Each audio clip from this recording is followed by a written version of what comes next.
I shared the meat from my cafeteria tray with an underprivileged student. Yet she splashed her soup straight in my face in front of everyone. Seeing this, my childhood sweetheart was so furious she wanted to teach her a lesson for me. But instead of getting angry, I turned around and slapped my childhood sweetheart hard across the face.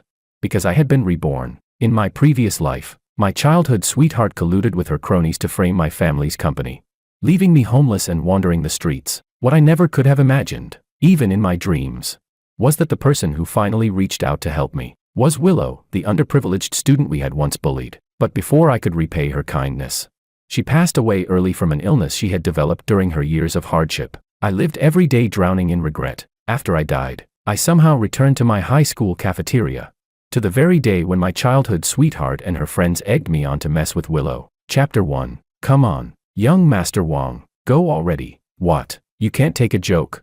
In a hazy daze, I heard a voice that was all too familiar. I slowly opened my eyes, and what greeted me was an equally familiar place, the high school cafeteria. Looking around, I gradually remembered what day this was.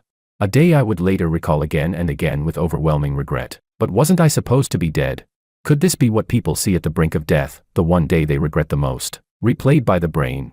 I looked at Makoto, who was speaking, and when memories of my past life surfaced, a cold sneer rose in my heart. My thoughts drifted back to the third day after my family went bankrupt. Once the proud young master of the Wong family, I had been reduced to running a roadside barbecue stall, doing work I once wouldn't have spared a glance. A beautifully dressed, elegant middle-aged woman stopped in front of my stall, her eyes full of disdain as she said, well, isn't this young Master Wong selling barbecue now, are you?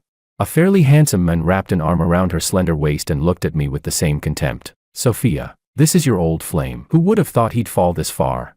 The woman was Sophia, my ex-wife. The man beside her was Makoto, once my best friend. My parents' company had long been riddled with hidden problems. Sophia exploited my trust and transferred company assets, causing the cash flow to nearly collapse. All of this could still have been salvaged, but then my younger brother, Jack Wong, made a series of even more foolish moves. He handed all of the Wong Group's secrets to Sophia, and the entire corporation crumbled overnight. My parents and my brother were arrested. Although I was barely involved, I was still sentenced to probation. Only after the bankruptcy did I learn that Sophia and Makoto had been involved for a long time. Even the child we were raising wasn't mine, but Makoto's, and it wasn't just the two of them who came that day. Several of my former friends showed up as well. Are you all here for barbecue? I knew they had come to mock me, yet I could only force a smile. I knew I was their entertainment now. Just looking at your stall makes me sick, Sophia said, glaring at me with disgust. Maria, standing behind Sophia, joined in the ridicule. Exactly. If Sophia ate your barbecue, she'd end up straight in the ICU. One comment after another followed, all meant to belittle me. Watching my former friends treat me this way, I felt only bitterness, nothing more. With no special skills, once I lost my parents' support, I could only cling to life by running a roadside stall I used to look down on. Say, if we flip young Master Wong's barbecue stand, do you think he'll get mad?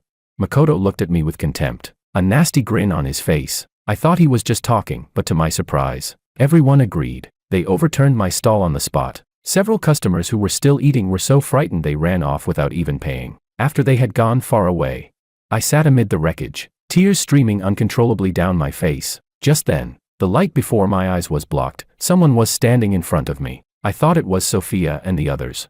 But when I looked up, I met a pair of beautiful, peach blossom eyes filled with regret, tinged with unmistakable pain. Willow. I recognized the beautiful woman in front of me. Hey, Willow sighed softly as she looked at me. Come with me. Where to? I asked, startled. My place. After saying that, Willow took my hand and pulled me up from the ground. Willow had been the top student in our high school.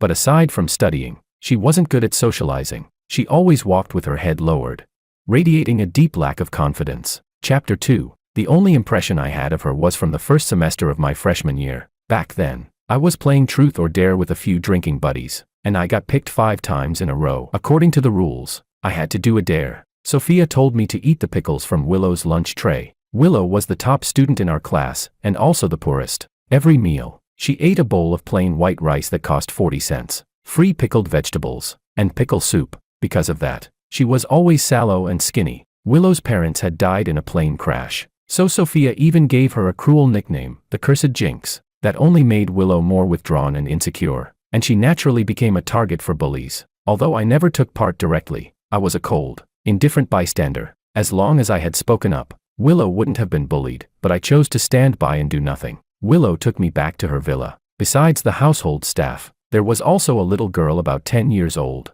George, this is my cousin, Jessica. I was a bit surprised, because I remembered that Willow had no relatives, but I still nodded. After all, it was her family business. It wasn't my place to ask too many questions. In the days that followed, Willow brought me into her company, teaching me various skills and helping me expand my network. I couldn't understand why Willow was helping me. After my family's company collapsed, Willow's company was the only one that stayed in cooperation with us until the very end. Willow just smiled and said it was because of that piece of dark chocolate. I was instantly overwhelmed with guilt. Back during that dare, I had sat beside Willow. Under her startled gaze, I picked up a piece of pickled radish, but after only one look, I tossed it onto the ground and said to my group of cronies, "I lose. Dinner's on me tonight." Then I met Willow's wounded eyes, and I stuffed an expensive piece of chocolate into her pocket. That was the only time I ever hurt Willow, even if it was because of a dare. In the end, the fault was still mine. 2.5 years passed in the blink of an eye. I was basically able to take over all of Willow's company operations. Sophia and the others came to talk about cooperation again, but I rejected them all. They cursed me out, saying I really was a perfect match with a cursed jinx. Just as I was about to curse Sophia and the others back, I received a call from the hospital. After hearing it, I rushed there immediately and stopped outside the door of a VIP private room. "President Wong, Miss Lu's condition is very bad. You should go in and see her quickly." Willow's secretary, Lisa, hurried me inside when she saw me. "Willow." I walked into the room. Willow was half reclining on the hospital bed. Her face was extremely haggard, and she was typing something on her laptop. When she saw me, she quickly closed it, clearly not wanting me to see what she had been writing. "George, you're here. Sit down. How has the company been running lately?" Willow's health had suddenly deteriorated badly this year, so she handed the company over to me to manage. Chapter 3. Let's put the company aside for now. I sat by Willow's hospital bed and asked softly, "How are you feeling?" "The results aren't out yet, but I believe I'll be fine." Willow still smiled at me. Before I could say much more to her, Lisa called me outside, saying someone from the company was looking for me. I looked at Willow. She smiled and nodded, signaling for me to go take care of my work. I had already guessed it wasn't really about the company, so I asked, "Secretary Lisa, what is it?" "Mr. Wong, you're Miss Lu's husband, right?"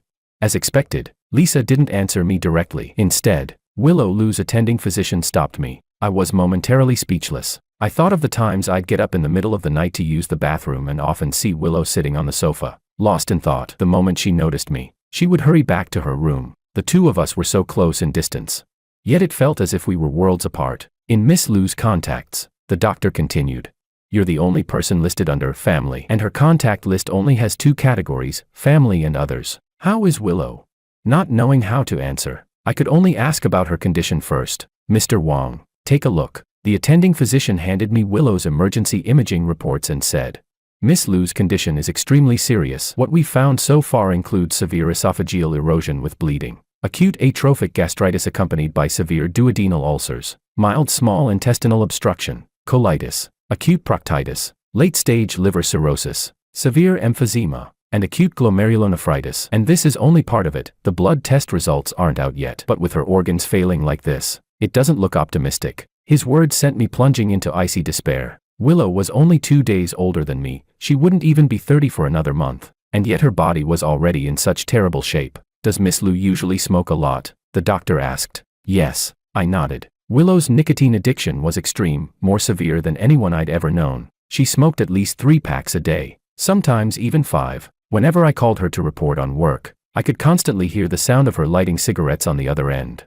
Not only did Willow smoke heavily, she drank even more. She consumed large amounts of hard liquor every single day. I wanted to tell her to smoke less, to drink less, but I didn't know in what capacity I had the right to advise her. I couldn't understand how the once well-behaved girl from the past had developed such severe addictions to alcohol and cigarettes. "Miss Lu is already suffering from multiple organ failure."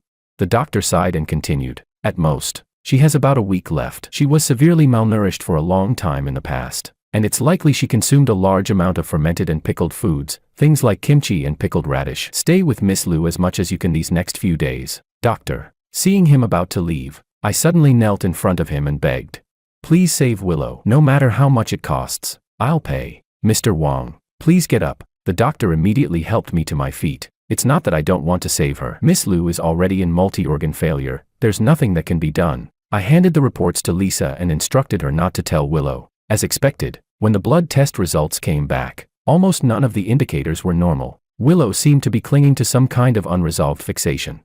And it sustained her for another full month. But during that month, her body still deteriorated rapidly. By the time her 30th birthday arrived, she had grown so thin she was almost unrecognizable, sunken eyes, nothing but skin and bones. Still, I prepared a birthday cake for her. George. Willow looked at me, her voice weak and breathless. I'm only 2 days older than you. Let's celebrate our birthdays together. I was a little surprised. Willow actually remembered my birthday. She sang the birthday song with me.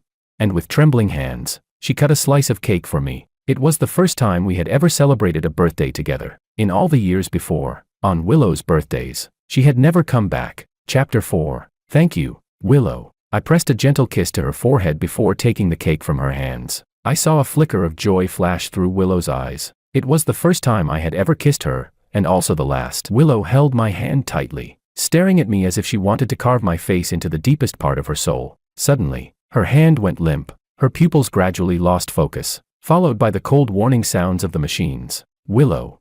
I roared as I pulled her into my arms, but she gave no response. The doctors and nurses rushed to pull me away and began emergency resuscitation. But her body was already completely spent. There was nothing they could do. At Willow's funeral, aside from Lisa, I was the only one there. I looked at Willow lying in the coffin, tears falling like pearls from a broken string. A grown man doesn't cry easily, only because the sorrow hasn't reached its breaking point. Lisa's eyes were red and swollen. She handed me Willow's will and a letter, more accurately, a farewell letter, and told me that Willow had written them during her hospitalization. By then, Willow no longer had the strength to hold a pen. So she typed the letter on her computer first and sent it to Lisa, asking her to print it out and give it to me together with the will after her death. That was why Willow had hurriedly closed her laptop that day. She didn't want me to see that she was writing her farewell letter. In the will, Willow left all her property to me, but the farewell letter struck me like a thunderbolt from a clear sky. Jessica was Willow's biological daughter. She had been conceived when Willow was 19, after she was drugged by Sophia while working a part-time job, and then assaulted by Makoto. I burned with the desire to kill Makoto. But seeing Willow's wish for me to raise Jessica, I had no choice but to suppress that urge. Jessica looked very much like Willow. Especially those beautiful peach blossom eyes, they were identical. After returning to the villa, I opened the room Willow had always kept locked. The moment I saw what was inside, I was completely stunned. The room was filled with information about me. Only then did I learn that Willow and I had attended the same university, University B. The difference was that I had gotten in with money, while Willow had earned her place through exams. There were records of my life from my first year of high school all the way through university. I had always thought that Willow's feelings for me began with the chocolate I gave her during that dare, but in truth, it had started much earlier. In the very center of a drawer, I found the chocolate I had casually tossed to Willow back then. She had never eaten it. Beneath the chocolate was a photo album containing only a single picture. I recognized it immediately. It was taken at the south gate of University B on the day I graduated, when I was wearing my bachelor's gown. Judging from the angle, it had clearly been taken secretly. Beneath the photo was a line of words. George, when I'm finally qualified to stand beside you, will you love me just once? Willow had always kept a diary. Her very first diary entry in high school read, "There's a classmate in our class named George. He's really handsome. It's a pity we live in completely different worlds. I have to work hard, so that one day, I can meet him at the very top." Nearly half of the entries that followed were about me. The chocolate I gave her, the graduation photo we took together, the diaries after high school recorded her relentless studying. Even the assault by Makoto was mentioned only briefly. After graduating from university, she had to start a business and raise Jessica at the same time. So she lived on pickled vegetables every day just to save more money. On the day her company went public, she was so excited she didn't sleep at all that night. When she wrote about my family's bankruptcy, her words were full of pain for me, and that was how everything that followed came to be. After I moved into her home, Willow stopped writing in her diary altogether. But 2 months before her death, as if she sensed something, she wrote on the bottom right corner of the last page, "George, if there is a next life, could you look at me one more time, even if it's just once?" My heart completely died. I collapsed in the study, numb and empty. Until Jessica's teacher called me, only then did I find a reason to keep living. Jessica was Willow's daughter, so I would raise her properly. For the next 15 years, I played both father and mother. Raising Jessica, I poured all my longing for Willow and all my guilt into her. watching her enter middle school, then high school, then university. Start working, and finally get married. That was enough for me. At the same time, I destroyed the companies of Sophia, Makoto, Simon, Maria, and the rest. I had once run with them, so I knew exactly where their weaknesses lay. I never told Jessica about her relationship with Willow. For her, that truth would have been far too cruel. 15 years later, after Jessica got married at the age of 25 to the person she loved and who loved her in return, I handed the entire company over to her. By then, I was already gravely ill. Though I was only 45, I looked like a man in his 70s. I heard the doctor's helpless sigh, followed by the sound of Jessica and Lisa crying. I knew my time was up. In a daze, I seemed to see Willow standing by my hospital bed, smiling at me. I felt no fear. I accepted death calmly. Willow, I'm coming to be with you. Chapter 5. My thoughts came back around. I looked at Willow, who was eating in silence, and my heart felt unexpectedly light. In this life, I would make up for everything I owed Willow. The people around me were still hurling insults at Willow. I sneered inwardly. Staying with people like this, it was no wonder my previous life ended the way it did. Amid the crowd's jeers, I picked up my tray and sat down beside Willow. She stared at me in shock, her eyes full of grievance and anger, tears seemingly about to spill from the corners. I took the chopsticks from Willow's hand, picked up a piece of pickled radish from her tray, and put it into my mouth. Salty, absurdly salty. How had Willow managed to eat this every single day?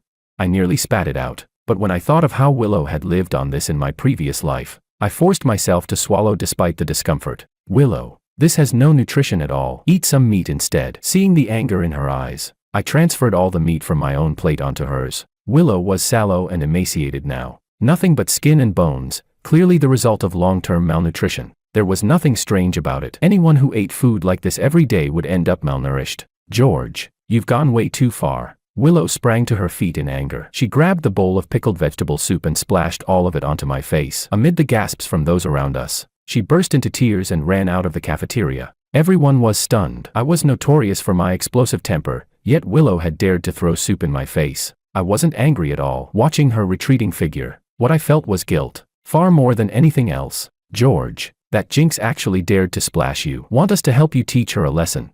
Looking at the fair-weather friends crowding around me, I finally saw through what they really were. I don't want anything to do with you anymore. Stop bothering me. After saying that, I ran out of the cafeteria to chase after Willow. But I couldn't find Willow anywhere on the sports field. All I could do was wait until afternoon classes. During class, my gaze never left Willow. George, that bitch actually dared to splash you. Sophia thought I was angry and laughed. After school, we'll help you get revenge. Bitch? Hearing that word, I shot a cold glance at Sophia beside me. She was startled by my look and didn't dare say anything more. She still assumed I was angry because of Willow. At long last, class ended. I walked over to Willow. Because of her personality, no one wanted to sit near her, so she never had a desk mate. Her eyes were still swollen and red. It was obvious she had been crying for a long time. When she saw me, a flash of fear crossed her eyes. I'm sorry. I shouldn't have splashed you at lunch, Willow said quickly, thinking I was about to hit her. Although I wasn't a delinquent, every delinquent was afraid of me. Seeing her like this made my heart ache. I explained gently, Willow, I'm not blaming you. In the future, could I ask you about things I don't understand?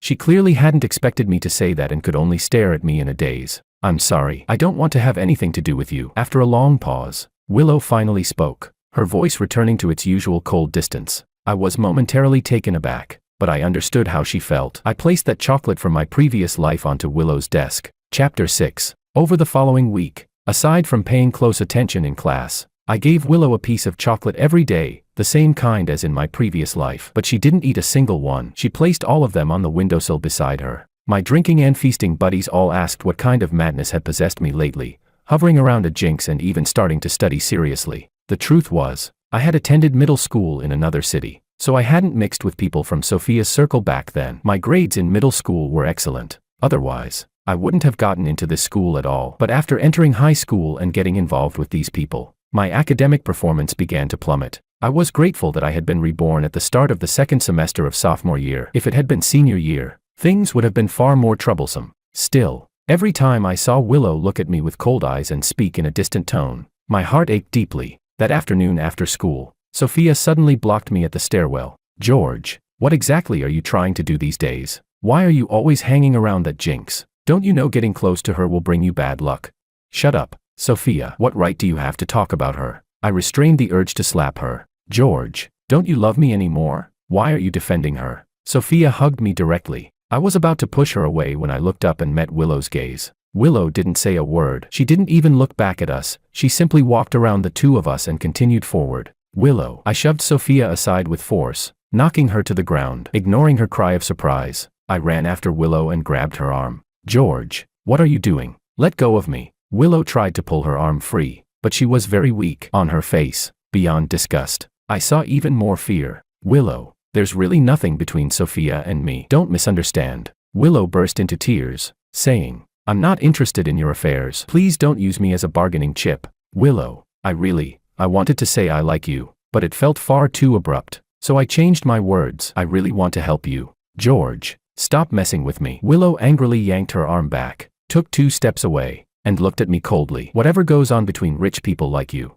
don't drag me into it. Thank you. With that, she turned and left without looking back. I didn't follow her. Instead, I shot Sophia an angry glance. She still hadn't gotten up, probably because I'd pushed her too hard. Sophia, stop clinging to me. If you don't blame me for being rude. That very day, I went to the homeroom teacher's office and said I wanted to sit with Willow so she could help explain problems to me. The teacher was a bit surprised, but she agreed. After all, my family often gave her gifts, so she was willing to do me this small favor. The next day, I moved my things next to Willow. She immediately shot me a cold look. Willow, from now on I'm your desk mate. Please take care of me, I said. Seeing that she still stared at me coldly, I asked again, Willow, why are you always like this with me? Because I hate you. After saying that, Willow went back to working on her practice book, ignoring me completely. It felt as though my heart were being crushed into pieces. But when I thought of everything Willow had done for me in my previous life, and of her secret love that lasted from 15 to 27, this little bit of pain was nothing at all. Chapter 7. Over the next month, I kept sticking close to Willow, asking her all kinds of questions. Her attitude toward me gradually shifted, from cold and distant to that of an ordinary classmate. I also completely cut ties with those fair-weather friends and stopped paying them any attention. For that entire month, I followed Willow after school every day, watching her until she entered her apartment building. One day, just like usual, I followed Willow. When we reached the entrance of a small alley, she turned around and looked at me. George, what exactly are you trying to do? It's been a whole month. Haven't you had enough fun yet?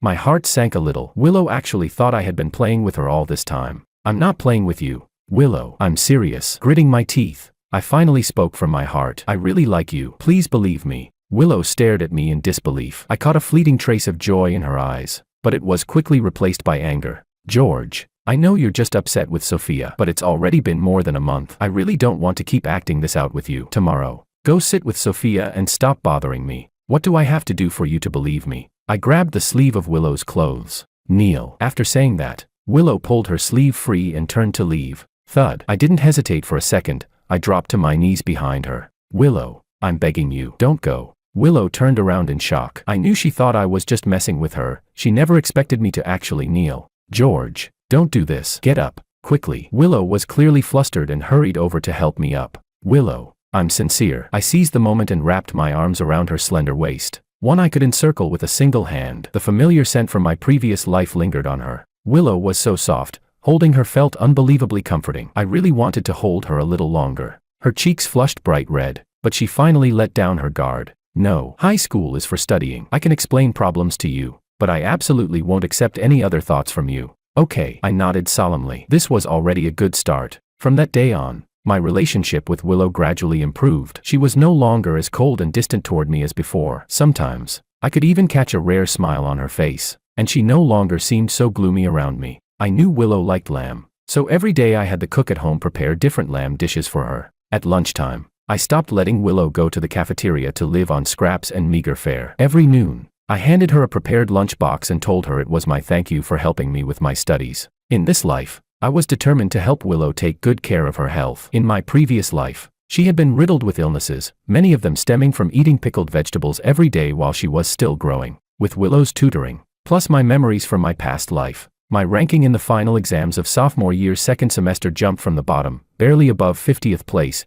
to somewhere in the 20s. Willow was truly suited to be a teacher. She could quickly pinpoint where my problems were and then tailor the right method to fix them. After the final grades were released that semester, Willow invited me to visit where she lived. Naturally, I was delighted. Willow's home was a full 6 kilometers away from school, and she walked to and from school every day. I had often accompanied her after school before, so the route was already familiar to me. She lived in an apartment funded by some entrepreneur, housing specifically for orphans. Rent was only 100 yuan a month. Relying on this temporary place to live and 600 yuan a month in subsistence allowance, Willow barely managed to survive. Probably because she lived in a 6-person unit. We just chatted for a while in the corridor. Chapter 8. Willow, how about you come live at my place in the future? Seeing her shocked expression and her cheeks flushing red, I realized she had misunderstood, so I quickly added, "Don't worry, my house has plenty of rooms. Thank you, but there's really no need." Willow declined. During summer vacation, I often asked Willow to take walks with me in the park near where she lived. She never refused my invitations, perhaps because I was the only one who didn't reject her. Just like in my previous life, that bag of chocolate I gave her,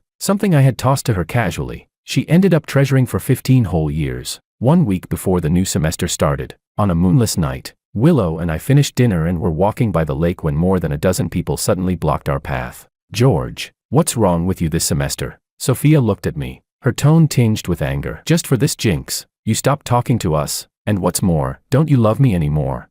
"None of your damn business." I immediately pulled Willow behind me and said coldly, "And I never loved you in the first place. Stop being so self-important." "George, sticking with this disaster bringer, aren't you afraid she'll pass her bad luck onto you?" Makoto chimed in angrily. "Exactly. Sophia grew up with you, and yet you're treating her like this just for this jinx," Maria added. Staring at me, I felt the person behind me grab my hand, her body trembling uncontrollably. I looked at Willow. She wasn't looking at me, but I could still see tear marks on her cheeks. Calling her a disaster every other word, "Trash like you don't deserve to judge anyone," I shouted as I squeezed Willow's soft, boneless hand. "Don't ever show up in front of me again. Seeing you makes me sick." With that, I pulled Willow along and walked past them. They were all cowards at heart. With me standing beside Willow, none of them dared to do anything. In the past, they would have already started bullying Willow in every possible way. But now, as long as I was around, that would never happen again. Thinking of how Willow had been framed by Sophia and Makoto together back in college in my previous life,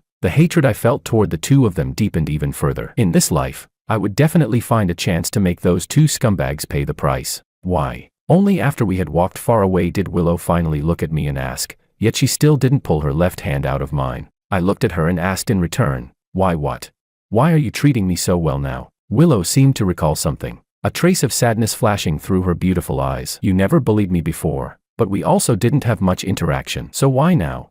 I understood why Willow was asking. It wasn't just that she couldn't understand why someone who had barely interacted with her would treat her like this, it was also because she truly believed I wasn't approaching her just to spite Sophia and the others. "Willow," I looked seriously into her beautiful peach blossom eyes. "You once said that if there were a next life, you wondered whether you could look at me just one more time." Willow frowned slightly, clearly not believing my words. "George, if there's anything you don't understand in the future, just ask me. I'll definitely explain it carefully." After saying that, Willow pulled her hand free and walked in the direction of her home. Chapter 9. I could feel Willow struggling to hold back her emotions. Watching her lonely figure fade into the distance, I didn't chase after her. If it were me, I probably wouldn't be able to accept something like this right away either, but I could wait. In my previous life, Willow had waited from 15 to 27, striving all that time just to meet me at my peak, so I could wait for Willow too, wait until she was able to accept me. Just as I was about to turn around and leave, I suddenly saw several people dragging Willow into the bushes nearby.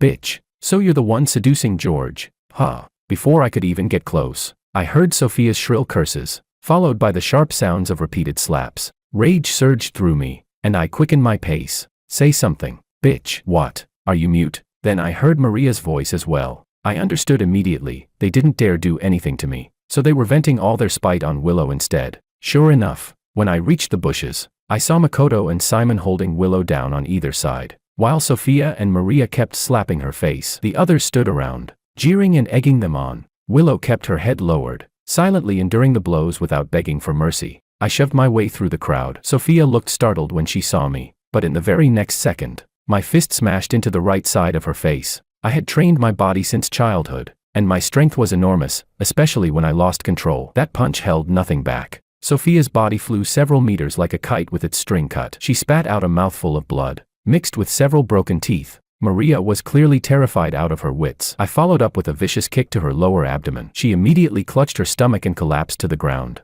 writhing in agony. Makoto was taken down by a knee strike, while Simon, sensing danger, turned and ran without hesitation. I was just about to chase after Simon when a warm, soft hand suddenly grabbed my wrist. Only then did I regain a bit of my sanity and look down at Willow lying on the ground. Her face was already swollen and red, blood trickling from the corner of her mouth. When she saw me looking at her, Willow shook her head. Her voice was extremely weak. "George, I want to go home." "Okay." I lifted Willow into my arms. She instinctively wrapped her arms around my neck, resting her body against my chest. Not a single onlooker dared to stop me. Only a few who had snapped back to their senses hurriedly called an ambulance. "Willow, I'm sorry I dragged you into this," I said softly as I looked down at her in my arms. "No." Willow shook her head. "It's not your fault. If it weren't for you, it would have been even worse for me." People like them took pleasure in bullying others. In my previous life, I had watched them torment one classmate after another, never stepping in, treating it all like a show. I had never once considered how utterly innocent the victims truly were.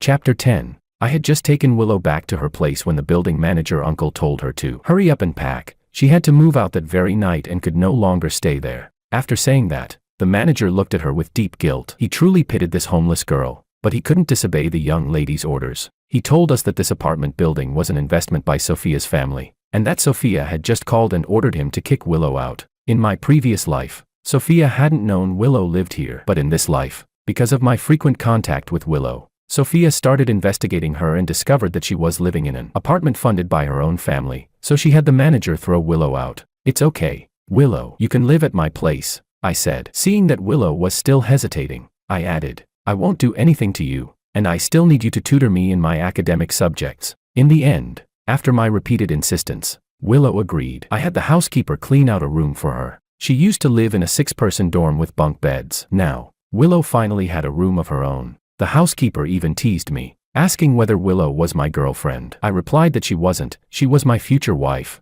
Hearing that, the housekeeper immediately broke into a knowing smile and, just like last semester, started preparing an extra portion of food at every meal. My parents were rarely home, but worried that I might miss them. They still video called me every week. I told them that I had a homeless friend staying at my place for a while, and they didn't object. The next day, the police came to our door and took both Willow and me to the station. The previous night, I had knocked out 5 teeth on the right side of Sophia's mouth and caused a minor fracture in her right arm. Maria had suffered a mild rupture of the spleen, and Makoto had lost 7 front teeth. Sophia and Makoto were sitting on chairs at the station. Maria wasn't there. She was probably recovering in the hospital. The police had already reviewed the surveillance footage and confirmed that I was acting to save someone, and that I hadn't done anything further after the rescue. They only required me to cover all the medical expenses. I took out a bank card and flicked it onto Makoto's face, warning the two of them, "If either of you ever dares to touch Willow again, just try it." They knew they couldn't afford to provoke me and could only accept the money and let the matter end there. Although Willow and I hadn't officially confirmed our relationship,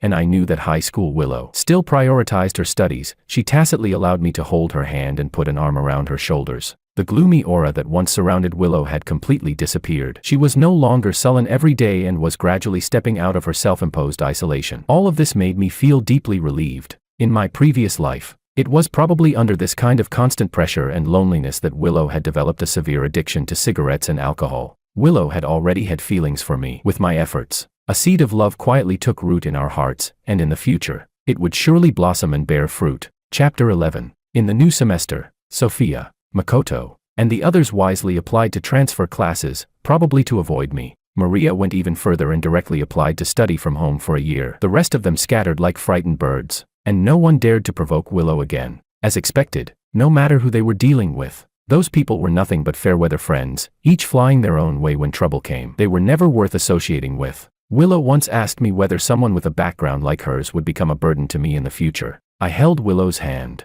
looked into her beautiful peach blossom eyes, and told her solemnly that only cowards would ever see the person they cherished most as a burden. September 9th was Willow's birthday. I bought her the latest model phone with the best configuration as her birthday gift. "Willow, happy birthday. This is your birthday present." It happened to be Sunday. After breakfast, I handed the gift box to her. "Thank you, George." Willow took the box and looked at me. "Your birthday is in 2 days. Why don't we celebrate together?"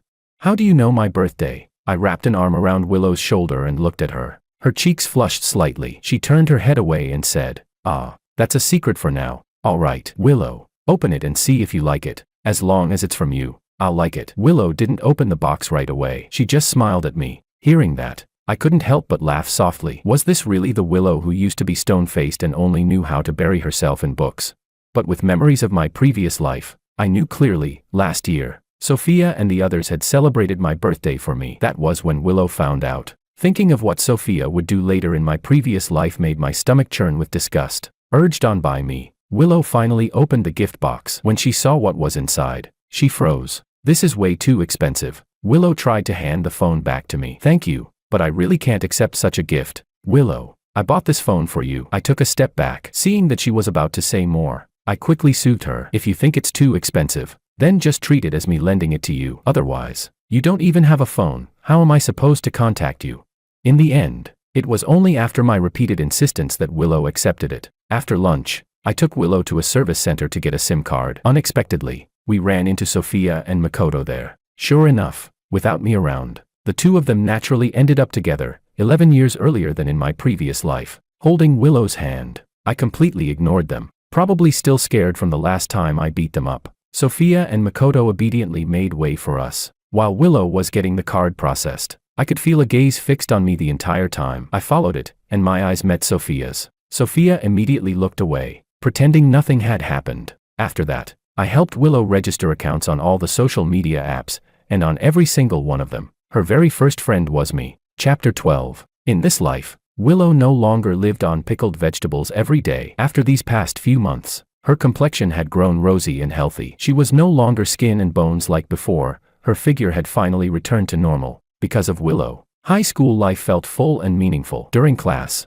I had grown used to holding Willow's soft hand. At first, she felt very uncomfortable with it, but over time, she got used to it. Only when Willow needed to take notes would I let go of her hand. However, once Willow finished taking notes, she would take the initiative to place her hand back into mine, allowing me to hold it. Her hand was really so soft. Once I held it, I never wanted to let go. Every time, though, Willow's face would flush red, like clouds lit by fire at sunset. Bright and beautiful, she was already stunning, and this only made her even more captivating. Willow's grades remained firmly at the top of the class. No one had ever been able to shake her position. Many classmates wanted to borrow her notes. After all, they were the notes of a top student, bound to be helpful. But aside from me, Willow never lent her notes to anyone. Her notes were clearly structured, and for my sake, she even carefully marked which points were likely to be tested and which were common pitfalls. Later, after we got married, Willow told me, "Because they're all your competitors." Of course I couldn't lend them my notes. My grades still hadn't reached Willow's level, but in every exam during the first semester of senior year,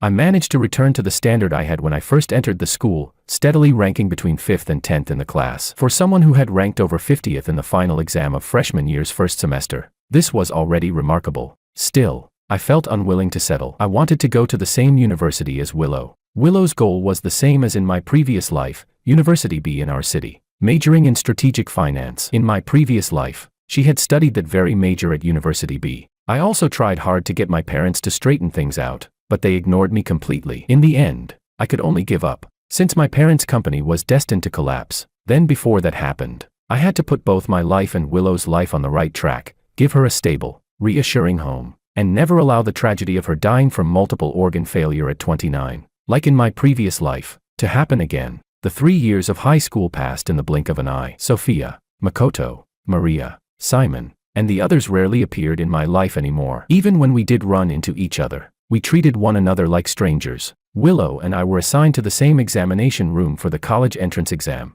which made me incredibly happy. After finishing the English exam and stepping out of the room, I confessed to Willow once again. When she didn't respond immediately, I thought she was going to reject me, but when I looked at her, I saw tears welling in her eyes. Seeing me look at her, Willow nodded slightly and threw herself into my arms. I felt my clothes at the shoulder grow wet with her tears as I held her even tighter. In my previous life, how foolish I had been to miss out on such a precious girl who loved me so deeply. Fortunately, heaven gave me a second chance. The onlookers around us burst into applause. When it was time to take graduation photos, I openly held Willow's hand, unconcerned about anyone else's gaze. My parents specially returned to attend my graduation ceremony. As expected, they were very dissatisfied with Willow. When I continued to insist on being with her, they looked at me with disappointment. Just as I had anticipated, they gave up on grooming me as their successor and instead began cultivating my younger brother, Jack, who was a year younger than me. I didn't really care. I might not become the heir, but there was still more than enough money, enough to cover the living expenses for Willow and me throughout our 4 years of college.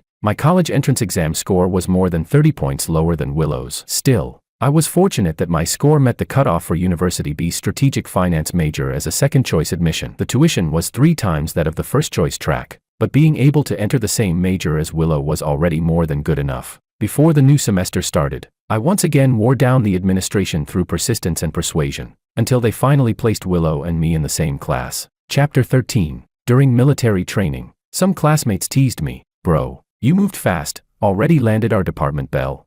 Hearing that, I was momentarily stunned. Department belle? Willow wouldn't exactly go out of her way to claim a title like that. The guy looked at me in shock. "You don't know. Your girlfriend is the finance school's department belle. Her votes are more than double the second place." Seeing my continued confusion, he took out his phone, opened the ranking page, and showed it to me. Willow's votes were far ahead, but when I saw the names in second and third place, I frowned slightly. It was Maria and Sophia. Memories from my previous life resurfaced, and I made up my mind once again. In this life, I would protect Willow no matter what. Willow and I changed the profile pictures and background images on all our social media accounts to photos of the two of us together. Originally, I wanted to give Willow a monthly allowance for living expenses, but I was afraid it would make her feel inferior. At the same time, I didn't want her to go out and work part-time anymore, so I went to the academic advisor and gave her a sum of money, asking her to transfer it into Willow's bank account each month under the name of a need-based student subsidy. After that, in the name of an orphan support association,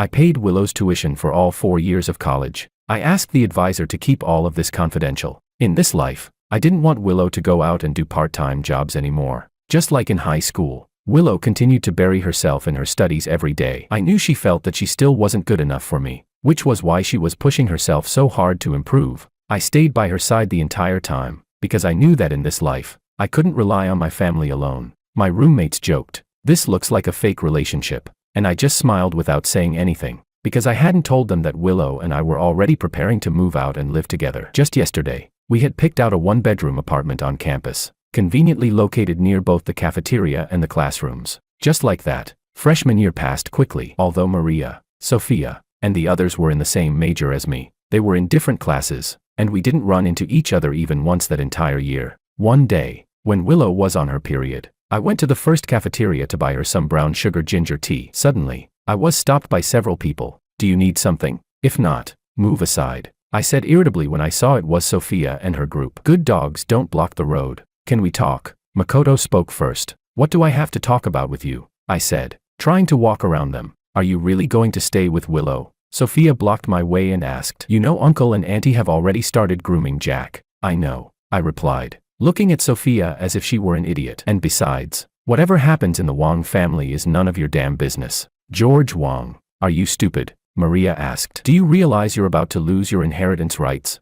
"I know. I'm not interested in the inheritance, and I know exactly what you're after. Don't bother me again." I shoved Makoto aside hard and headed into the cafeteria. In my previous life, I had been intoxicated by Sophia's looks, letting them slowly and subtly infiltrate the company, transferring all the funds overseas bit by bit. My parents' long-standing dishonest business practices were also exposed by Jack. Just like that, the once mighty Wang family collapsed overnight, but I knew that Sophia and the others were merely catalysts, accelerating a downfall that was destined to happen anyway. The current Wang family was nothing more than a hot potato. Since Jack wanted it, he could have it. Chapter 14. In my sophomore year, Jack also got into my university. To be precise, just like Sophia and Makoto, he got in entirely through money. His score was more than 300 points below even the B-track cutoff. Students who entered this way were all assigned to a preparatory program. Aside from military training, they didn't attend classes together with the regular A-track and B-track students who had gotten in through exams. Those in the preparatory program who performed well could still obtain a regular university degree. But if their performance was poor,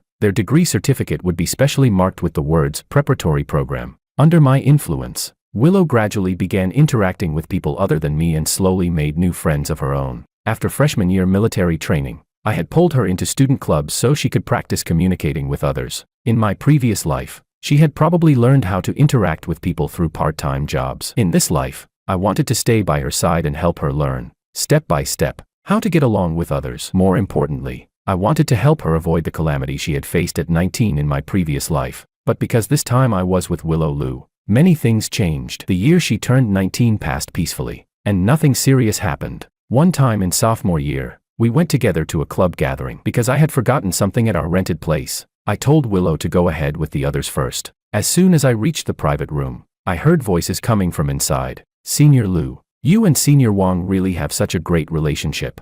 Yeah, when you look at each other, your eyes are full of love. I've liked George for almost 5 years. Willow's voice followed. I always thought it would be impossible for us, but I never expected we'd actually end up together. I love George very much. He's my entire world. Hearing her words moved me deeply. Such a wonderful girl, she belonged only to me. When I pushed the door open, Willow and I locked eyes in each other's gaze. There was no one else, only our reflections. After dinner, we played Truth or Dare with a group of young people together. Most of the questions revolved around love and relationships. Willow drew Truth, and someone asked her, Senior Lu, between you and Senior Wang, who fell for the other first? Willow glanced at me and smiled. Of course I fell for Senior Wang first because of him. My once gray world gained color. The private room instantly erupted into cheers and teasing. I understood what Willow meant. The old Willow had lived in a self-enclosed world, and I had been the one to lead her out of it, bringing her hope. When Willow later drew Dare, someone, no one knew who started it, said, Senior Lu, how about you give Senior Wang a kiss? The room erupted into cheers once again. Willow's face flushed bright red. I gently lifted her chin, and amid her startled gaze, pressed my lips against her soft, glistening ones. It wasn't our first kiss, but it was the first time we kissed in front of so many people. At first, I could clearly feel Willow's resistance under the hand I had around her waist, but soon her body softened. She wrapped her arms around my neck and gradually began responding to my kiss. When the kiss ended, Willow's face was burning red as she leaned weakly against my chest. Senior Wang, when you and Senior Lu get married, you have to invite us.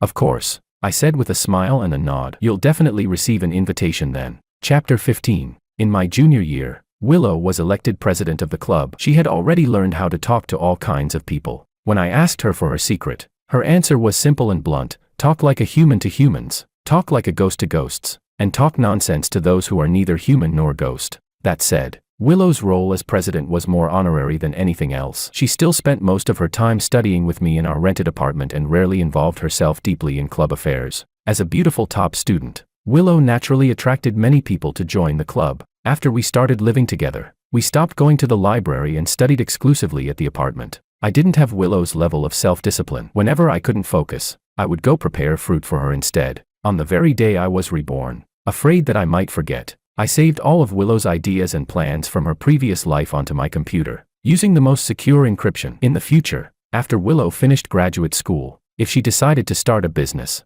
I could hand everything to her directly. Because our birthdays were only 2 days apart, we celebrated together every year. I originally wanted to fix the celebration on Willow's birthday, but she insisted on taking turns, 1 year hers, the next year mine. Even though I gave Willow a generous amount of money every month, she remained extremely frugal. She didn't like luxury brands and didn't care for makeup. Aside from a bottle of sunscreen, a bottle of aloe gel, and 2 lipsticks, there was nothing else on her vanity. She saved most of the money and, during holidays and festivals, always prepared gifts for me with great care. Jack often provoked me deliberately. He had clearly integrated himself into Sophia and Makoto's circle. I knew how rotten that circle was, so I was actually looking forward to the day Jack would end up with nothing. I would still support my parents in the future, but as for Jack, if I didn't kick him while he was down, that would already be merciful. In my previous life, it was precisely this idiot. The moment Sophia used a honey trap, he spilled all the company's secrets without hesitation. Coupled with the financial records I had foolishly provided,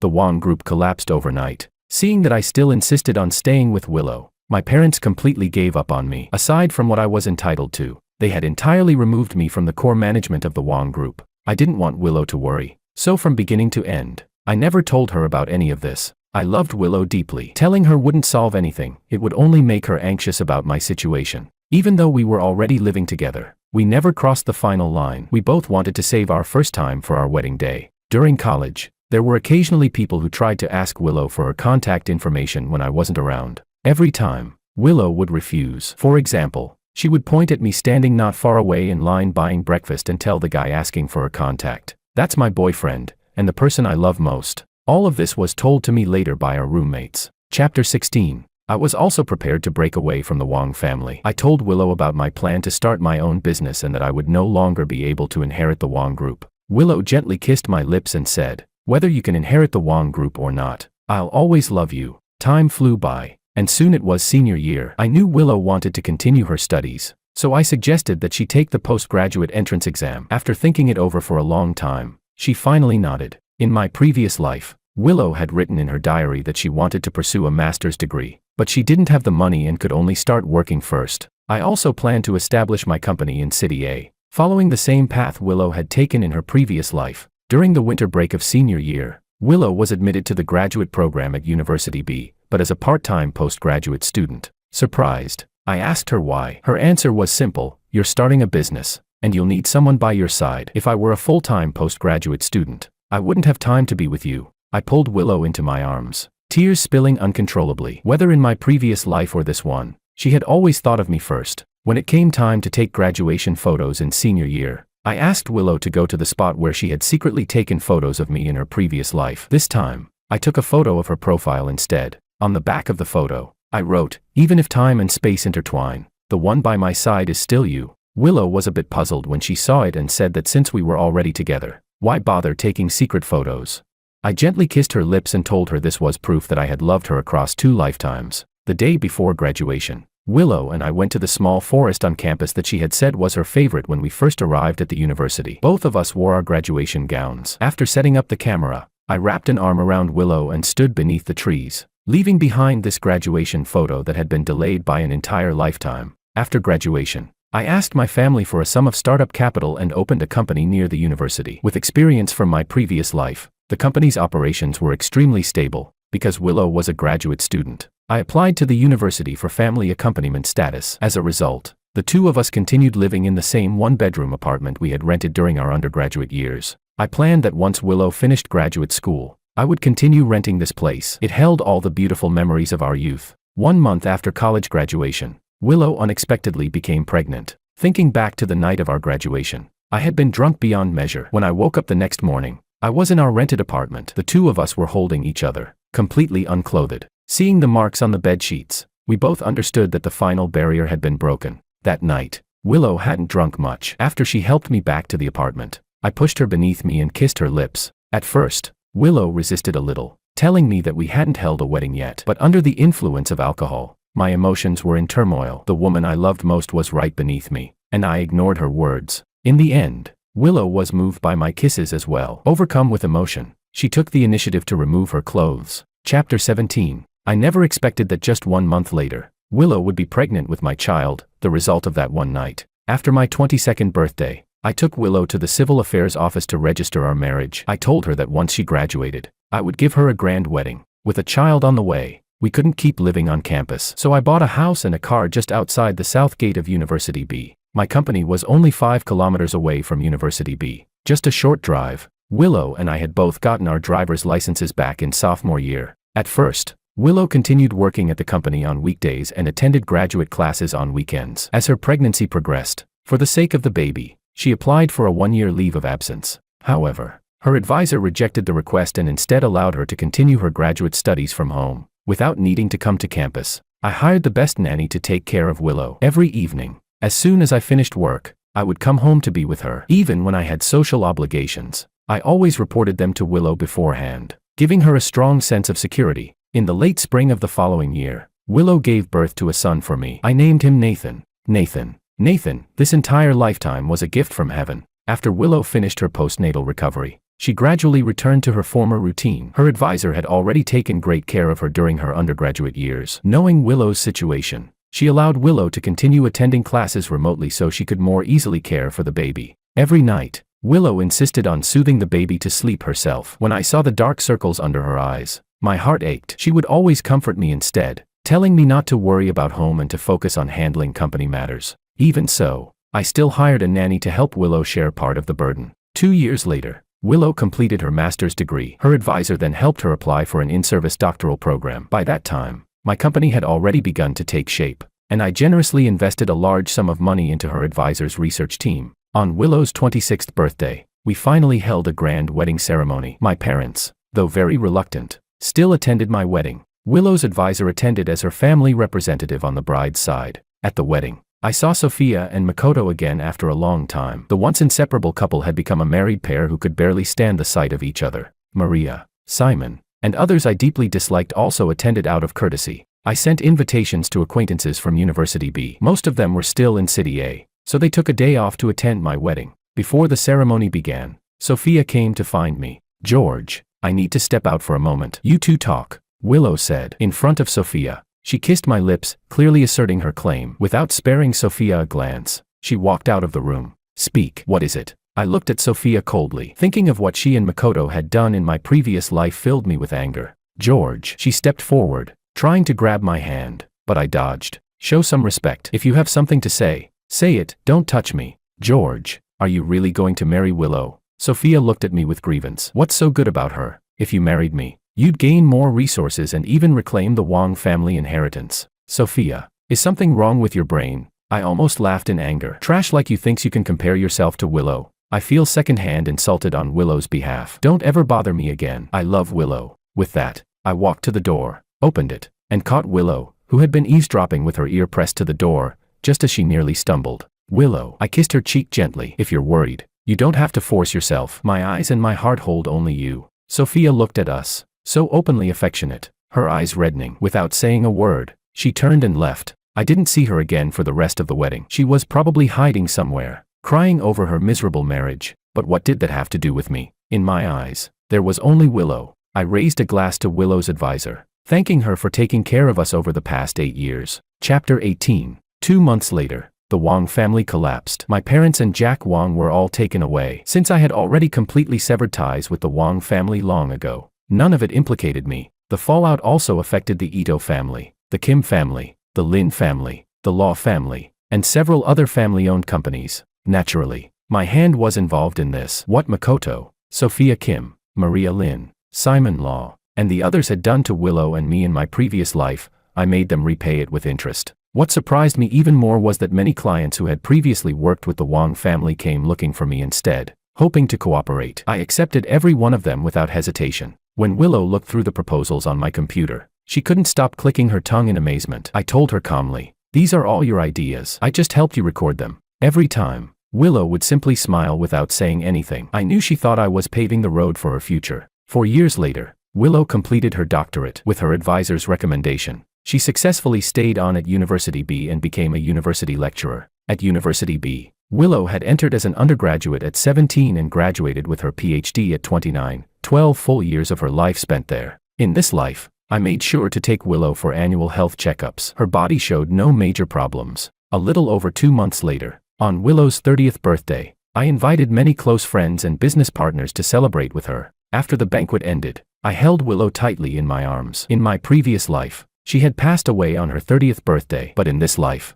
our fate had been completely rewritten. Early the next morning, as soon as I opened my eyes, I saw Willow staring at me. "What's wrong, Willow?" I gently pulled her into my arms. "Nothing," she said softly, lifting her eyes to me. "I just had a nightmare, a very real one." "It's okay," I murmured, lightly patting her back. "Dreams aren't real." Willow wrapped her arms around my waist and leaned obediently against me, not resisting at all. I looked at the woman in my arms and smiled faintly. In my previous life, when Willow was 30, illness had ravaged her body, her face hollowed, her eyes sunken, her frame reduced to skin and bones. In this life, at 30, time had left barely a trace on her face. Even though she had given birth once, her beauty hadn't diminished at all. Living a happy, peaceful life, she looked as radiant as a woman in her early 20s, glowing with vitality. I drove her to University B. Today was the day she would teach her very first class. I told her not to be nervous and to believe in herself. Even back in high school, Willow's teaching ability had been exceptional. Now that she was a PhD holder, she was naturally even more capable. In the brief moment while I went to lock the car, a few young boys mistook Willow for a current student and tried to ask for her contact information. I felt displeased, but when I heard Willow's response, I couldn't help laughing. She was now fully able to handle the world on her own. "How old are you?" Willow asked calmly. "I'm 19. One of the boys said eagerly. "What about you, miss?" "Little brother," Willow replied with an amused smile. "I'm already 30. My child is in elementary school. Do you still want my contact information?" The boy immediately ran off. Judging by his reaction, he probably wouldn't dare flirt again anytime soon. The others scattered as well, likely all traumatized. "I really need to hold onto you tight." I walked over, wrapped an arm around Willow's slender waist, and whispered by her ear, "George." Willow glanced at me with a laugh. "Our child can already run errands. What are you still worried about?" Chapter 19. As soon as I walked into the classroom, I saw the boy who had just asked Willow for her WeChat ID sitting right in the front row. When he saw Willow, he was clearly stunned. I helped Willow put her things away, then stepped out of the classroom. I could already imagine how awkward his future classes were going to be. After class, Willow drove straight to the company and happily told me about what had just happened during her lecture. "Willow, this is the assistant I hired for you. Her name is Lisa. From now on, if you have anything you need, just go to her." I had deliberately found Lisa, Willow's assistant from her previous life. Back then, she had been the only outsider who was truly loyal to Willow. Lisa was also a graduate of University B. She had finished her undergraduate degree 4 years earlier but never landed a particularly good job. She had a simple mind. Whoever treated her well, she would repay tenfold. I was deeply grateful for what Lisa had done in my previous life, so I offered her a 5-figure monthly salary along with exceptionally generous benefits. "Hello, Ms. Liu. My name is Lisa," she said, bowing slightly. Willow smiled and nodded, gesturing for her to sit. With Lisa by her side, Willow's workload clearly lightened. I encouraged her to apply for professional titles. After all, the company's operations themselves were already an excellent resume. 3 years later, Willow became pregnant again. That December, she gave birth to a pair of twin daughters. Thinking of Jessica from my previous life, I decided that both girls would take Willow's surname, and their names would be chosen by Willow. Willow named the older sister Bella Liu and the younger one Lily Liu. Nathan was already 10 years old and very sensible. Not only did he excel academically, but he also helped Willow take care of his younger sisters at home. Many people envied me, saying I had achieved both career success and love. Not only had my company grown larger and stronger, but my family life was also harmonious and happy. A wife who was beautiful, capable, and kind, and 3 lovely children we had raised together. After marriage, I gave Willow a strong sense of security. Whenever I went anywhere, I would report it to her. Even though she always said she trusted me and that there was no need to do so, I never stopped. In December of the year I turned 35, my parents were released early from prison due to good behavior. Willow bore no grudges. She arranged a home for them and even assigned people to take care of their daily needs. My parents felt deeply guilty about how they had belittled Willow in the past and kept apologizing to her. Willow only smiled and said that what was past should be left in the past. I was deeply moved. I had been wondering how to talk to Willow about this matter. Although I had always stood firmly on her side, my parents' earlier rejection of her would inevitably have left a thorn in her heart. Especially back then, when Willow's inner world had not yet fully opened. Willow wrapped her arms around my neck and smiled. "George, I love you. I don't want you to be caught in the middle between me and your parents. If I were 25, I definitely wouldn't have let it go so easily. But at 35, after experiencing so many things, I've learned to see many matters more lightly, and I can understand your parents' mindset back then." I kissed Willow's soft red lips. How incredibly fortunate I was to be able to marry a virtuous wife like Willow. Chapter 20. In April of the following year, Jack was also released early due to good behavior. After his release, he came to my company looking for me, hoping I would take in his now homeless self. I directly had security stop him at the front gate. As early as my undergraduate years, I had already made up my mind. I would definitely support my parents. But as for Jack, he could go wherever was far away and cool. When begging me failed, Jack actually went to University B to look for Willow. At that time, Willow had just been promoted to associate professor because her teaching level was exceptionally high and she had continued producing patented research results. Her advisor gave her the only available slot. Willow was also extremely popular with students. Coupled with how well she took care of herself, many students affectionately called her the most beautiful goddess big sister. What was even more surprising was that the student who had once asked Willow for her WeChat ID had become the very first graduate student under her supervision. When Willow saw Jack, she didn't recognize him at first. It wasn't until Jack called her sister-in-law that Willow realized who he was. She immediately called me and told me about it. Hearing this made me furious. I felt that if we didn't deal with it properly, Jack would probably keep harassing us endlessly. But Willow told me not to worry. She said she would handle it. Even so, I immediately drove to University B. Jack was truly disgusting. By the time I arrived at Willow's office, Jack was no longer there. Willow told me that she had given Jack 1 million yuan and sent him to live in country H, on the condition that he would never return to the country and would never again appear in our lives. I felt that giving Jack that money was truly a waste, but if it could buy us peace and quiet, then it was worth it. That evening, Willow and I went together to eat dinner at University B's first cafeteria. Back when we were still undergraduates, we loved eating at the first cafeteria. Now that Willow was a teacher here, we could eat there every day. Looking at the woman across from me gazing at me with such tenderness, my mood lifted instantly. As long as I could spend my life with Willow, nothing else truly mattered. People say, 1 year of passion, 3 years of pain, 5 years of separation, 7 years of itch, 10 years of promise. But we had already been together for 20 years. We had never had a real argument. Even when we disagreed, we always spoke calmly and rationally with each other. Our love was still just as it had been back then.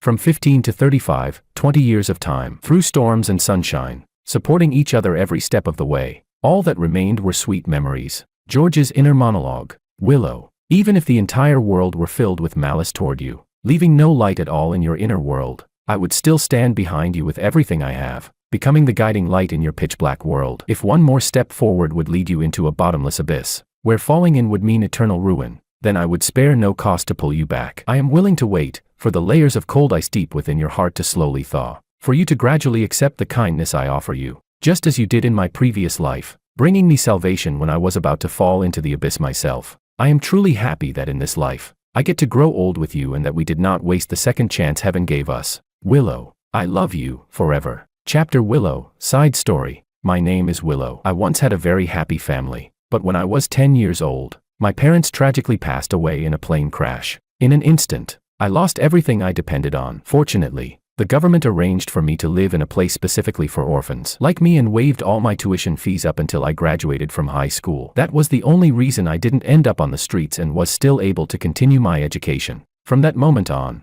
I studied even harder, determined to rely on myself one day to build a future. However, because I grew up without my parents, my personality became increasingly withdrawn. Throughout all of middle school, I was the main target of bullying by the school delinquents. I ignored them and buried myself in my studies. The middle school teachers were extremely snobbish. Once they found out I was an orphan and realized there was nothing to gain from me, they shoved me straight into the last row and left me to fend for myself. Even though my grades were always in the top 3 of the class, the teachers never spared me a second glance. Aside from me, the last row was filled with small-time troublemakers who were only there to get a middle school diploma. The one person who studied seriously, me, ended up being the odd one out, pouring water into my backpack, throwing away my stationery. These things were everyday occurrences. I didn't dare resist, because I knew that if I showed even the slightest disobedience, the bullying would only become more vicious. The girls who lived in the same room as me were 3 or 4 years older than I was. They didn't want to talk to me at all. I think it was because of that period of my life that even later,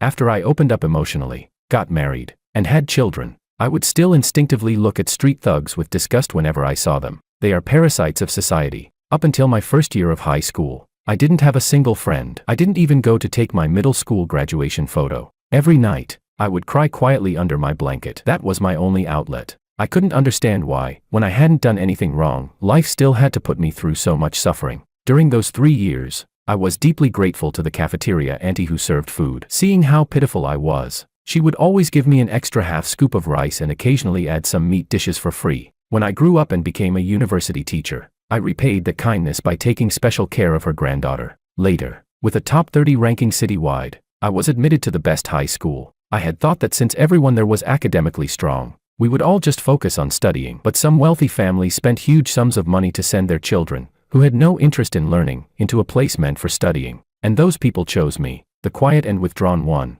as their target for bullying. Still, I fell in love with a boy at first sight. His name was George. I ranked first in the class, and George ranked 8th, but we ultimately lived in 2 different worlds. All I could do was hide my feelings in my heart and quietly pay attention to him. In high school, no one was willing to sit next to me. I didn't like talking, and on top of that, those delinquents spread rumors that I was a jinx, that anyone who got close to me would have bad luck. Naturally, no one wanted to be my friend. Years later, when I look back on that time, I don't resent the classmates who stayed away from me after hearing those rumors. If I were in their place, I probably would have done the same. Back then, none of us were mature enough. On September 11th, those delinquents threw George a birthday celebration. That was when I learned our birthdays were only 2 days apart. Mine was September 9th. But I hadn't celebrated my birthday in a long time. In fact, aside from myself, no one even knew when my birthday was. Those delinquents were extremely deferential to George. No one dared to go against anything he said. George never bullied me, but he also never stopped the delinquents from bullying me.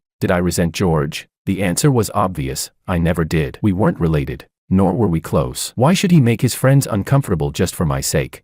At the end of the first semester of freshman year, I still ranked first in the class, while George dropped to somewhere in the 50s. That made me feel a little disappointed. But then I thought about it. His family was so wealthy. I only had studying to rely on. Maybe that was the only way I could ever reach the height they built with money. In the second semester of freshman year, during the second week after school started, I was eating alone in the cafeteria. The high school had more than 6 times the number of students compared to middle school. Even if the cafeteria staff were kind, They couldn't possibly remember me anymore. Every day, I could only eat 40 cents worth of plain rice, along with free pickled vegetables and brine. Fortunately, high school teachers weren't as snobbish as my middle school teachers and treated me much better. I listened to the delinquents talking about me behind my back, and my heart felt unbearably heavy. Just then, I heard Sophia's voice. "Young Master Wong, go eat the pickled vegetables from that disaster bringer's tray." Immediately after, Makoto chimed in. "Young Master Wong, hurry up. What, are you scared to play along?"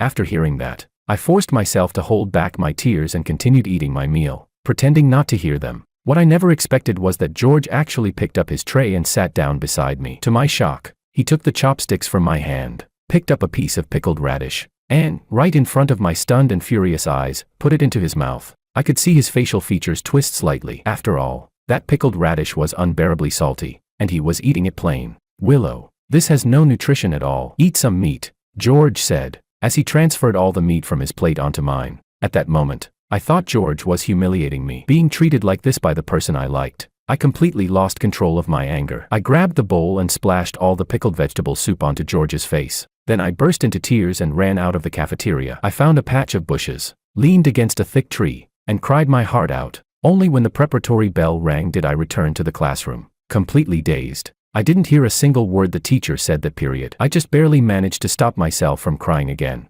As soon as class ended, George came up to me. I thought he was going to hit me, so I hurriedly apologized. But instead, he apologized to me, and even asked me to tutor him academically. It would be a lie to say I wasn't happy, but I remembered that he seemed to have fallen out with Sophia recently, and Sophia hated me the most. I assumed he was only getting close to me to spite her, so I rejected him. George didn't get angry. He gave me a piece of dark chocolate, clearly very expensive. Over the following week, he gave me one every day. I didn't eat any of them. I placed them all on the windowsill. That afternoon after school, I saw Sophia holding him. I realized my guess had been right, and a trace of disappointment flashed through my heart. I walked around them and headed toward the stairwell. Just then, I heard Sophia scream. I was about to turn around when George grabbed my arm first, explained himself to me, and said he genuinely wanted to help me. I immediately pulled my sleeve free and walked away quickly, unwilling to stay even 1 second longer. Yet the moment I turned around, my tears betrayed me and fell anyway. I never imagined that the very next day, George would apply to the teacher to sit with me. When I saw him smile at me, my heart softened for just a moment, but soon after, I shut myself off again. I told George, "I hate you." I don't know if it was my imagination, but I thought I saw disappointment in his eyes. During the month we sat together, George completely cut ties with that group of delinquents. He genuinely started studying hard and often asked me questions. At first, I was still very cold toward him, but even I didn't realize that, little by little, my attitude toward George was becoming gentler. George followed me after school every day, only leaving once he saw me return to my place. After a month, I finally couldn't hold it in anymore. I asked George how long he planned to keep playing with me. George said he wasn't playing with me at all, that he had always liked me. A ripple stirred in my heart, but reason quickly took over. George asked me what it would take for me to believe him, wanting him to give up sooner. I told him to kneel. After saying that, I turned and walked away, because I was convinced he was just acting out of anger towards Sophia. I never believed he would actually kneel, but when I heard the dull thud behind me, my whole body froze. When I turned around, I saw George truly kneeling there, looking at me with nothing but sincerity in his eyes. In that instant, my mind went completely blank. I rushed over to help him up, and George seized the chance to wrap his arms around my waist, refusing to let go, making my cheeks burn red. From that moment on, I believed that George wasn't doing this to spite Sophia. Although we hadn't officially started dating back then, our relationship grew closer and closer. Little by little, I loosened the lock around my heart and began to let George in. I could feel it. The heart that had been frozen solid for 5 years was finally beginning to thaw. George really had fallen behind in his classes, so every day I tutored him. In return, George wouldn't let me eat at the cafeteria anymore. Every day he brought me all kinds of food, mostly lamb. I had no idea how George even knew that I liked lamb. By the end of the first year final exams, George's ranking had risen to the 20s. I was genuinely happy for him. During summer vacation, George often asked me out for walks. It was the first time anyone had ever invited me like that, so I didn't refuse. 1 week before the new semester started, we ran into Sophia and the others while we were out walking. George stood up for me, talked back at them, and then pulled me away. That was when I finally asked the question I had wanted to ask for a long time. "Why are you being so good to me?"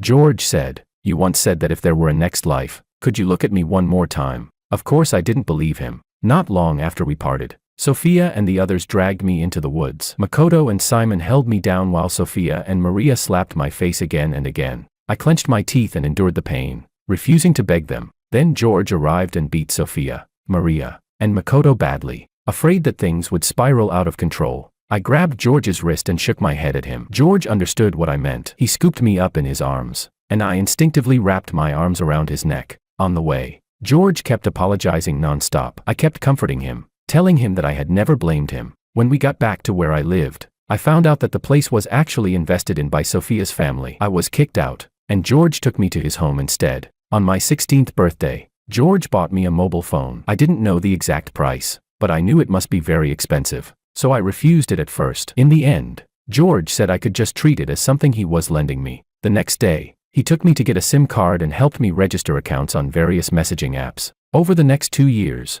Sophia and the others rarely appeared in my life. Meanwhile, my relationship with George grew closer and closer. He liked holding my hand during class. At first, I truly wasn't used to it, but once I got used to it, whenever I wasn't taking notes, I would take the initiative to place my hand into George's. I could feel it. A seed of love was quietly taking root in our hearts, destined to bloom and bear fruit in the future. Many classmates asked to borrow my notes, but I refused them all. My notes were for me and George only. Letting outsiders see them would just be aiding the enemy. After the English exam and the college entrance examination, George confessed to me. I cried as I threw myself into his arms, officially confirming our relationship. It was something that the me from 3 years ago could only dream of. At high school graduation, George's parents came to attend the ceremony. They were very dissatisfied with me, but George still insisted on being with me. My exam score was 30 points higher than George's. I successfully got into University B's flagship major, Strategic Finance, as an A-track admit, while George was admitted to the same major as a B-track student. On the day we registered, we discovered that we had been assigned to the same class. George was overjoyed and suggested that we live together starting in October. I hesitated for a moment, but in the end, I agreed. He also asked me to join a student club. George said that after entering university, I couldn't just study endlessly like in high school. I needed some social interaction as well. That was how I became good friends with several new club members. I remember the second Saturday of September. The academic advisor called me into her office and told me that a monthly, need-based grant of 5,000 yuan would be transferred to my account on time, and that the Orphan Support Association had also paid all 4 years of my tuition. I was shocked, but I quickly guessed the truth. George didn't want to hurt my pride, so he helped me in this indirect way. Now, the money I had each month was almost more than what I used to have in an entire year. I didn't have the habit of spending lavishly. I saved the money, and on every special holiday, I carefully prepared gifts for George. One time, when we were eating at the cafeteria, George told me to wait while he went to line up to buy breakfast. A boy came up and asked for my contact information. I refused and pointed at George, who was lining up not far away, telling him, "That's my boyfriend, and the person I love most." At a sophomore year club gathering, someone asked who had fallen for whom first between George and me. I openly admitted that I was the one who liked George first. Later, during Truth or Dare, George kissed me in front of everyone. I remember feeling like my face must have been burning red at the time. The 4 years of university passed in the blink of an eye. In my senior year, I was admitted to the graduate program at my own university. My advisor was Professor Shen, who had taken great care of me during my undergraduate years. She had been through a failed marriage and had no children of her own, and she seemed to treat me as if I were her biological daughter. My score was high enough for a full-time master's program, but George told me he wanted to start a business and that this was not a time when he could be left alone. So in the end, I applied for a part-time master's program instead. On the day of our university graduation, I didn't know why George insisted on taking me to the south gate to take photos. He took a picture of my profile. It looked just like a candid shot. On the back, George wrote, "Even if time and space intertwine, the one by my side is still you."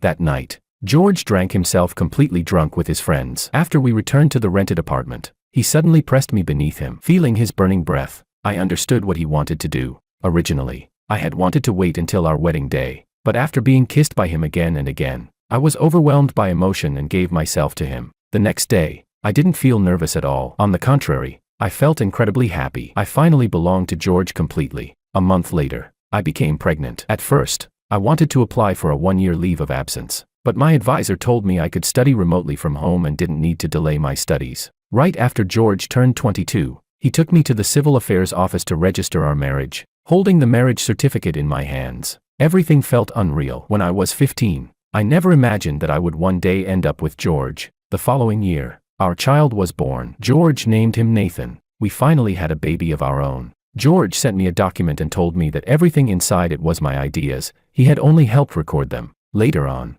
all of the plans in that document were put to use. 2 years later, I completed my master's degree, and my advisor helped me apply for an in-service PhD program. On my 26th birthday, George and I held a grand wedding. George's parents, as well as Sophia, Maria, Makoto, Simon, and others, all attended. Sophia even came backstage to look for George. I wanted him to handle it himself, so I stepped outside, but I still couldn't help pressing my ear to the door to eavesdrop. George told Sophia that the only person he loved was me. He seemed to know I was listening. When he opened the door, I stumbled straight into his arms. The wedding went very smoothly, and we received blessings from most of the people present. 2 months later, the Wang family collapsed, but George Wang was not implicated at all. Before my 30th birthday, I finally completed my PhD with my advisor's recommendation. I stayed at the university and became a university lecturer. I couldn't bear to see my advisor living alone, so I acknowledged her as my godmother. I never expected that on my very first day of teaching, someone would ask for my WeChat ID, probably thinking I was a student. It was honestly ridiculous. Even more absurd was the fact that that boy turned out to be my own student. Such a melodramatic thing actually happened to me. However, the boy really was excellent academically, so I made him my class representative. His name was David, and he would also become my first master's student in the future. On my 30th birthday, George was exceptionally happy. He invited almost all of our friends and business partners to celebrate my birthday with me. That night, I had a dream. It felt like a story George had once told me. In the dream, I saw that on that day, George didn't eat the pickled vegetables at all. Instead, he threw them onto the ground. I saw myself working part-time in university to earn tuition money, being drugged by Sophia, assaulted by Makoto, and becoming pregnant as a result. The school used money to hush everything up. On graduation day, I secretly took photos of George at the South Gate, just like how George took photos of me in this lifetime. After graduation, I had no choice but to start a business while raising a child, surviving on pickled vegetables every day, eventually developing a severe addiction to cigarettes and alcohol. Later on, the Wang group went bankrupt. George Wang ended up wandering the streets. I took him back to my villa, gave him resources, and helped him rise again. But even though we lived in the same house, it felt as though a galaxy lay between us. On my 30th birthday, I died from multiple organ failure caused by years of overwork. Because of my dying wish, George raised my daughter, Jessica, to adulthood. But by the time George was 45, his appearance looked like that of a man in his 70s. That same year, due to long-term emotional depression and overwork, George fell seriously ill. With Jessica already married and settled, he seemed to have no remaining attachments. At the end of that year, he passed away quietly. At that point, I jolted awake from the dream, my entire body drenched in cold sweat. George was holding my waist, sleeping soundly. I felt that this might not have been just a dream. Perhaps this was our previous life. George's rebirth must have happened right before that moment in the cafeteria, before he ate the pickled radish from my tray. From that point on, 2 completely different lives branched off. Looking at George now, so many things suddenly made sense. Why? From the very beginning, there had been such an overwhelming surge of love in his eyes when he looked at me, and why the plans he gave me were always so far ahead of their time. The secretary George found for me was Lisa, the same Lisa who had been the most loyal person to me in my previous life. I leaned over and placed a kiss on George's face. No matter how the previous life had been, in this one, we were deeply in love. After that, I didn't fall back asleep. I simply lay there quietly, watching George. When I was 33, I became pregnant again. By the end of that year, I safely gave birth to a pair of twin daughters. George let me choose their names and also let them take my surname. I named the older sister Bella and the younger one Lily. Nathan was very sensible. Whenever George and I were busy, he would help the nanny soothe his 2 younger sisters to sleep. In the year George turned 35, his parents and his younger brother Jack were released from prison one after another. I arranged for people to take care of George's parents. They had once disliked me deeply, but I didn't want George to be caught in the middle, torn between both sides. Besides, by now, I had already let many things go and could even somewhat understand their mindset back then. As for Jack, when he came looking for me, I had just been promoted to associate professor. I had returned to my office and was about to call George to share the good news when Jack showed up. At first, I didn't recognize him. It wasn't until he called me sister-in-law that I realized he was George's younger brother. I called George immediately. When George heard that Jack had actually gone to find me, he was furious and said he was coming over right away. Even though I told him I could handle it myself, George still insisted on coming. Looking at Jack, I knew that if I didn't give him money, He would keep causing trouble, so I gave him $1 million and told him to go to country H and never come back. At first, Jack complained that it wasn't enough. I told him calmly that if his brother showed up, he wouldn't get a cent and would probably get beaten as well. Only then did Jack grab the bank card and flee in a panic. 5 minutes later, George stormed into my office in a rage. When he didn't see Jack, I told him what had happened. George sighed and said we should just treat it as buying ourselves some peace and quiet. I then told George the good news about my promotion to associate professor. Seeing the smile on his face, I felt deeply satisfied. This was a life I never would have dared to imagine as a child. I was finally able to formally supervise master's students. David became my first master's student because he had taken a year off in the middle of his studies. The timing worked out perfectly for him to become my first graduate advisee. Although my ability was more than sufficient to supervise doctoral students, my seniority wasn't quite there yet. By then, my advisor had become the dean, and the doctoral students she recruited were all assigned to me. 4 months before my 40th birthday, I was finally promoted to full professor and also became a vice dean. At last, I could recruit my own PhD students. That same year, my son Nathan successfully gained admission to University B's Strategic Finance program as an 8-track student. I was overjoyed. My advisor even chartered an entire cruise ship to celebrate for Nathan and me. She had already come to treat Nathan like her own grandson. During the banquet, I went out onto the deck to get some fresh air and noticed a service attendant who looked to be around 60, staring at me intently. Just as I was about to speak, she called out my name in a hoarse voice. Willow. I was startled and asked, "Excuse me, ma'am, do we know each other?" At the word ma'am, the elderly woman clearly became furious and shouted at me. "I'm Sophia. Why is it that we're about the same age, yet you're still so young and beautiful, while I'm already old and withered?" It took me a moment to remember the name, Sophia, the person who had bullied me in high school and who had always seemed to like George, but by now, I had long since let everything go. I didn't respond to Sophia at all, not even a single word, and simply turned and walked back into the cabin. Because of the psychological trauma from middle school, even after more than 20 years, I still deeply detest street thugs. That night, I heard from the crew that Sophia had jumped into the sea and taken her own life. Makoto and Maria were released from prison 2 years ago, only to be taken away by enemies soon after, to somewhere unknown. Simon got involved in gang fights while in prison. He'll probably never get out for the rest of his life. I told George about Sophia. He clearly thought for a long time before he even seemed to remember who Sophia was. In the end, he only said calmly that people like her weren't worth any sympathy. David has also secured the opportunity to stay on at the university, on the condition that he successfully completes his PhD. He has already married the woman he loves, and I've handed some of my courses over to him to teach. My advisor has entered semi-retirement. Most administrative matters are now handled by me, the vice dean. After the semester started in September, I brought Nathan to the apartment where George and I had lived together back in college. Looking at the familiar furnishings inside, it was hard to believe that more than 20 years had passed and that we were already well into middle age. Yet I felt as though George and I had only just moved in together yesterday. I told Nathan stories about George and me during our university days. Nathan listened with great envy and asked me, "Mom, will I also be able to find a girl one day, someone who loves me the way you love Dad?" I gently pulled him into my arms. "You will, Nathan, believe me.